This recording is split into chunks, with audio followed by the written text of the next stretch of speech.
TL is a proud sponsor of the SKOR North Studios. Enjoy more of the things you love with TCL. These two guys have Minnesota sports flowing in their veins. Mackey Judd on SKOR North and SKORNorth.com. Welcome in. Wednesday means we make predictions that are almost assuredly going to be wrong in the future and hold each other accountable. Speak for yourself. Batting average champion. All right, here. Ted Williams, Mr. 400 batting average. I'm just spraying that baseball all over the park, opposite field, pulling a little bit. I'm real good. Actually, you guys will appreciate. I went back, so our database of write that down statistics goes back to 2018. We started the segment earlier than that, but like the actual tracking of stats goes back 3 seasons.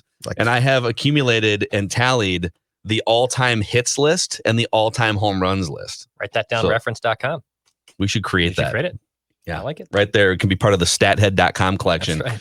But we're bringing back another Wolves Wednesday here. We're going to get to the Andrew Wiggins narrative that's coming out of San Francisco in just a little bit. But our friend Dane Moore, you can find him hosting the Dane Moore NBA podcast, near daily episodes so far this year, him talking Timberwolves and NBA, and you can support his work covering the Timberwolves at patreon.com/Dane Moore NBA. What's up, Dane? Thanks for coming on, man. What's up, man? Thanks for having me. It's I feel like what we last time we did this, we're like, oh, everybody's really into the Wolves because it's the off season and they're gonna forget about them once the season starts going. And that's what I thought was gonna happen here with this 6-game losing streak. But I feel like you just give them one win. You just give them one win and everybody starts coming back in. And I feel like people are kind of into the Wolves again. Just like a little bit of a treat. Reel them back in. Yep. Pull them back, baby. So Judd's in. I'm all in. Fox Sports North guy right here. Well, I was telling these guys too. So Judd is the only one of the three of us that has one of the few platforms that you can actually watch Timberwolves games on, like legally. Declan and I have been cord cutters. And so let's just say we have found ways to watch the Timberwolves, and we will leave it at that. We have found ways to watch the Timberwolves, but I would appreciate if they would come back to YouTube TV and Hulu TV, but here we are. I mean, is that going to happen? Like, what in the world? Like, how is this a thing? Like, Fox Sports North is not on, like, 80% of things that... It's nuts. Also, like, this is... We ranted about this a couple weeks ago. Are we not to a point in 2021 with NBA, NHL, and Major League Baseball, which are the NFL has national TV deals, so it's different. But like, I am sitting here as a customer, and Declan's sitting here as a customer saying, I will happily pay like $15 a month for Fox Sports North straight up. Like, just give me the option. I pay $10 a month for WWE Network, for God's sakes. Like, give me Fox Sports North. I paid $200 for NBA League Pass, and I can't watch Timberwolves games on League Pass. Well, that's the stupidest thing of all time. That in baseball, it's the same thing, Dane. It is just stupid.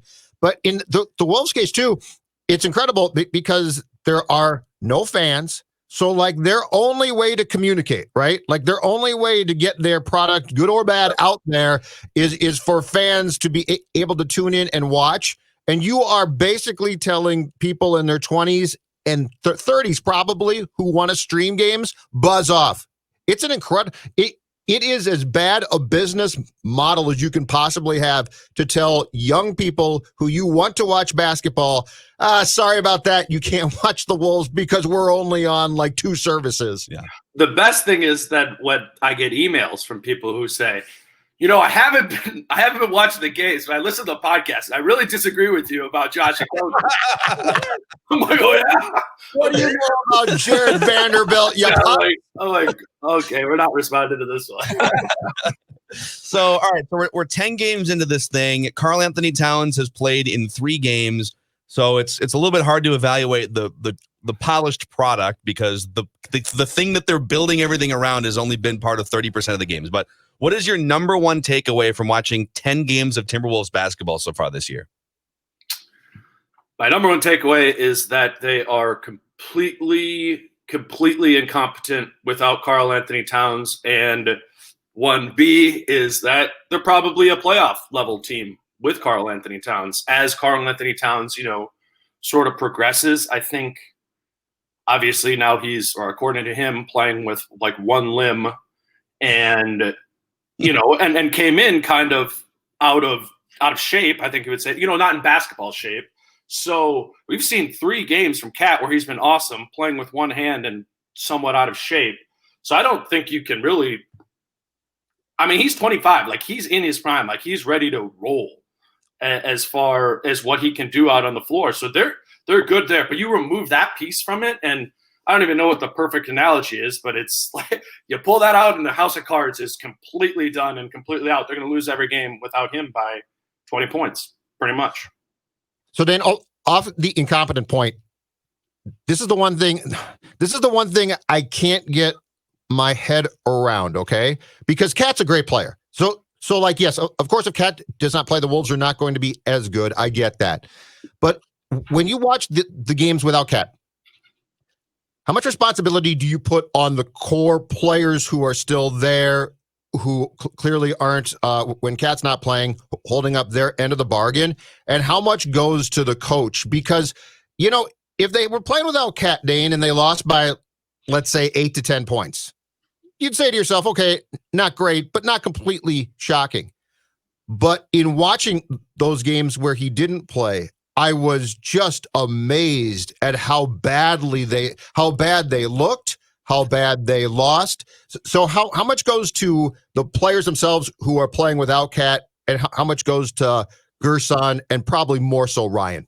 Right. It's kind of complicated. I would say, you need to acknowledge that when they lost Cat, it was at the very beginning of a road trip, and you're playing that 2 LA teams were arguably the 2 best teams in the league. Like, I wasn't surprised that they lost those 2 games by 20 plus points. Like, I expected that, if you take Cat out from it. And then from like a basketball standpoint, they didn't have much training camp, and everything they put in training camp is based on this tenet of their both offense and defense. Like, Cat is a huge part of their defense as well. And when you remove that and you don't have really anybody on the roster who can be a decent facsimile of him on either side of the ball, you're just on the fly. Ryan Saunders has to go with a completely different system. He has to kind of change up the whole system. He has to change up the rotations. And so then I think if we're trying to like point a little bit of blame around here, like, that's on Gerson a little bit for not having, the pieces in place in the front court that if you lost Cat to have a backup in place. And then I think it's a little bit on Ryan for not having managed the rotations, really well during that time. I think that's what you said, Judd, what it blows it up from you expect them to lose by 10, but it maybe blows it up to a 25-point game because it's just kind of broken. And then I'll say too, it's on the players because, I mean, for those of you who are watching it legally or illegally, it fell apart. Like in the second quarter, they just gave up. They're like, all right, we're down 20 already. Like, white flag. And that's what was most frustrating for me is we'd be like the fourth quarter and Saunders would have cleared the bench, and Jaden McDaniels, who looks like he weighs like 170 pounds, I'm probably a great prospect, but like, he's not going to play in the league for a year or 2. And he's out there playing 12 minutes. I'm like, what's even going on right now? This feels exactly like preseason, or that one game when Edwards was going off. It felt like summer league. It actually had the feel of a summer league game. And that part's unacceptable. You shouldn't be doing that in the regular season. Yet I understand some of it because Cat is everything they do is built around Cat. You bring up Anthony Edwards, and I think the first 10 games are interesting in that you can see the physical things, and you can see the energy, and you can see the tantalizing things that put him number 1 on the Wolves draft board. But then you can also see some of the things like volume scorer who can't really shoot from outside. Like, you can see some of the things that people looked at sideways and said, I don't know about this guy. So, and he had the garbage time game, and that gave him a boost statistically. But games. Yeah, you're right. Yeah, multiple garbage time games. So what is your early evaluation getting to watch this guy for about a month or so? I'm not remotely concerned about the offense. Like, I don't people. I think he's shooting like 28% from 3 right now, and sure, all the Wolves stats are broken right now because half the games have been garbage time. So I'm not paying too much attention to that. I'm watching him play, and you see a guy who's clearly going to be able to score at all 3 levels.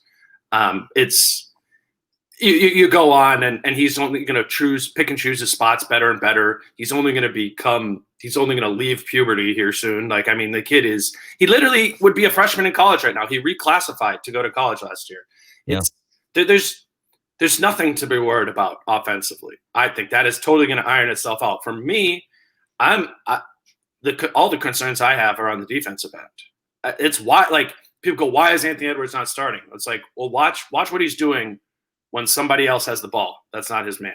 You can't. If you're like any coach in the league would say that player that doesn't understand defensive concepts is not in a defensive stance, that's really hard to play. And I was surprised that Saunders closed with him in that Spurs game. And then sure enough, like, why did they lose? He didn't take a dunk. He didn't dunk the ball. He's not ready yet, but he's coming. Like 100% he's coming. It's just, I hate to be that, like, it's got to be patient guy, but you got to be patient. So aside from Josh, Dane, how many guys on this roster right now embrace the subject that you just broached, defense? Because it's one thing not to be great, but it's another to have a collection of players who seemingly don't care about the art of actually playing defense. Judd, man, Cat does now. Cat does. Cat has cared about it for all 3 games. Like, I mean, all of us have poured up Cat defensively over the years and, like, recognize that he's playing well and he's playing engaged. Like, that's big. Mm-hmm. You posted a clip. I think it was you that posted a clip.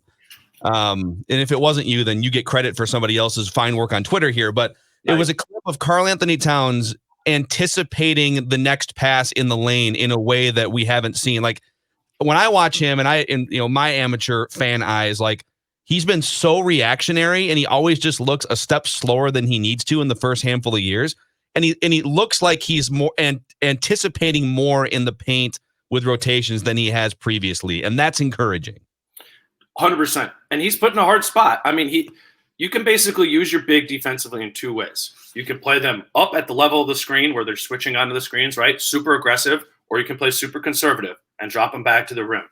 Forever, from Sam Mitchell to Tibbs to Ryan, they've kept him in a drop the whole time. And there's arguments. I've made arguments to try different things just kind of based on, like, the definition of insanity. But Cat has embraced the drop, and he is reading the floor, to what you were saying, Phil, like in a way that he's proactive with it, right? He's not just reacting to it. You have to see everything that's going on around there. And you can just tell, like, you watch him and he crosses half court defensively and he starts thinking about it. He starts thinking about, this is what I have to do here. And, I think what we're seeing is he's kind of taking a little bit more of a back seat offensively, because there is some of that, right? You can't go 100 and 100 on offensive defense, not for 72 regular season games. So it's going to move the needle for the Wolves way more if he brings that on the defensive end than if he shoots, 5 more shots a game offensively. So I'm with you. It's very encouraging. Mm-hmm. Other than that. Yeah. Who besides Jared, Josh, Cat, right? And that's it. And here's my Malik Beasley and Garrett, Culver. he loved defense, no question about it. Here's my concern too, and I don't know if it's because of the short camp. It might be Ricky right now, who I think off the court is trying very hard to take that role of being team spokesman and accepting responsibility. Ricky on the court looks old to me. He looks slow. Yeah, he really does. I don't know. I mean, like, he's not at, like, the age where you would be like, oh, you're washed up or something. Right. I would say, a lot of it has to do with this weird offseason. He also had COVID, like, I've gone back and watched, like, side by side clips of what he's doing this year versus clips of what he was doing last year, which was literally 4 months ago. And it's different. So to me, that signals that it's a physical shape sort of thing. But at the same time too, we know this in sports. Sometimes with guys, right, it's like the running backs in football. It's like 30 and you drop. That that could be the case too. But from where we're sitting, we can't know that, right? Like we can't know what it is. But at times he gets the ball and it's a fast break and it's like let's get those feet moving, Ricky. Like, it's definitely slower. He's just rocking sorrel boots or something down the court. Listen, Dane, we love the insight. And if people aren't familiar with or haven't checked out the Dane Moore NBA podcast, I'm guessing all the carriers, right? Apple, Spotify, wherever people find podcasts. And anything else you want to plug here, fire away. No, man. Just like you said, I'm doing episodes pretty much every day after every game. That's been a good, fun challenge, where you're like, okay, down by 30 in the third quarter, start putting my outline together. But no, I've actually really enjoyed it, and I think people have too. It's kind of that instant reaction sort of thing is not something I've done in the past. So I'm doing those in addition to I do podcasts all the time with Britt Robson, who you guys know from The Athletic, and some of the other beat writers and stuff. So yeah, just firing out lots and lots of Wolves blabber. That's right on, man. Beautiful. I think, by the way, I think your take about this team being like 500-ish or borderline playoff team with Cat, I agree.